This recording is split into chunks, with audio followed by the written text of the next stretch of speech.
ঢাকার আর্মি স্টেডিয়ামে আজ অনুষ্ঠিত হলো প্রাথমিক বিদ্যালয় গোল্ড কাপ ফুটবল টুর্নামেন্টের ফাইনাল। এতে চ্যাম্পিয়ন হয় পাবনার সাঁথিয়া উপজেলার জোরগাছা ইউনাইটেড সরকারি প্রাথমিক বিদ্যালয়।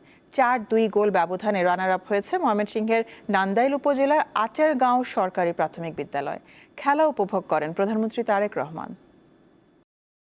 আড়াই মাস আগে দেশের ৬৫,৩৪২টি প্রাথমিক বিদ্যালয়ের ২২ লাখের বেশি শিক্ষার্থীর অংশগ্রহণে শুরু হয় প্রাথমিক বিদ্যালয় গোল্ড কাপ ফুটবল টুর্নামেন্ট ২০২৬। শনিবার রাজধানীর আর্মি স্টেডিয়ামে আয়োজন করা হয় ফাইনাল ম্যাচ। খেলা শুরুর আগেই উপস্থিত হন প্রধানমন্ত্রী তারেক রহমান। খুদে ফুটবলারদের সঙ্গে শুভেচ্ছা বিনিময় করেন তিনি।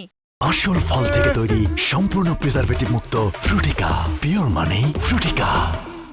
পরে বক্তব্য রাখেন প্রধানমন্ত্রী। তিনি আশা করেন বাংলাদেশে একদিন বিশ্বমানের তারকা তৈরি হবে। আজকে ওয়ার্ল্ড কাপ হচ্ছে, যে ফুটবল ওয়ার্ল্ড কাপ হচ্ছে, এখানে রোনালদো খেলছে, এখানে মেসি খেলছে, এমবাপ্পে খেলছে, কিন্তু তোমাদের মধ্যে থেকে এরকম খেলোয়াড় তৈরি হতে হবে। ক্রিকেট দিয়ে এখন সারা বিশ্বে বাংলাদেশকে চেনে, ক্রিকেট আমাদের ক্রিকেট টিমকে চেনে এবং বাংলাদেশের ক্রিকেট টিমকে চিনে বলে সারা বিশ্বের মানুষ বাংলাদেশকেও চিনে।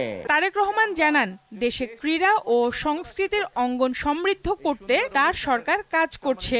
প্ল্যান করেছিলাম যে আমরা যদি দেশ পরিচালনা করার সুযোগ পাই, তাহলে আমরা আমাদের ছোট বন্ধুদের জন্য যেমন খেলাধুলার আয়োজন করব, যেমন ছোট বন্ধুরা যাতে সবুজ মাঠে খেলতে পারে তার জন্য নতুন নতুন মাঠ বের করব।